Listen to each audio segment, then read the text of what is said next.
The full true story of the Mary Celeste, 1872. The story of the Mary Celeste is not one of pirates or sea monsters, but of an enduring maritime mystery that has captivated the world for over 150 years. It is the story of a ship found sailing itself, perfectly seaworthy but completely abandoned by its crew.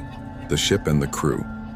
The ship, originally named Amazon, the vessel was a 282-ton brigantine, two-masted sailing ship. She had a somewhat unlucky history, with a captain dying on her first voyage and a series of mishaps. By 1872, she was American-owned and renamed Mary Celeste.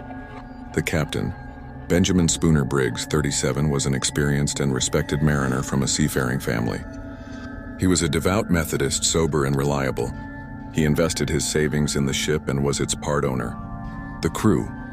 The crew consisted of 7 experienced men: First Mate Albert Richardson, Second Mate Andrew Gilling, Steward Edward Head, and 4 German sailors, the Volkerts, the Gottschalk brothers, and Lorenzen.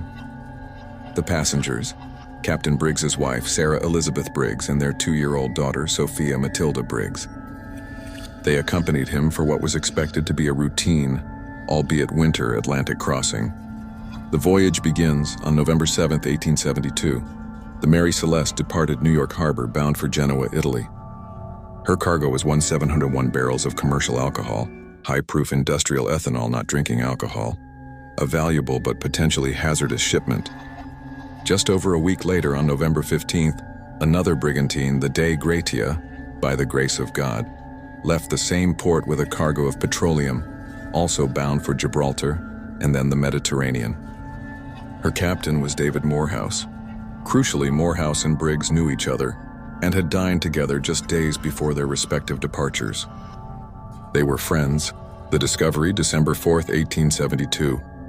A little after 1 p.m. on December 4th, 1872, some 400 miles east of the Azores in the rough North Atlantic, a deckhand on the Dei Gratia spotted a ship sailing erratically, yawing slightly in the fresh wind.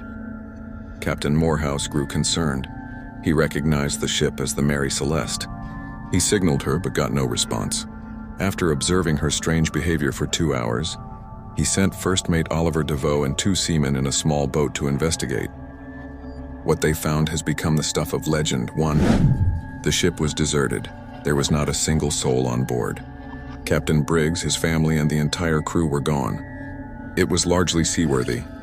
The ship was wet from water sloshing in the bilges, but it was not taking on water.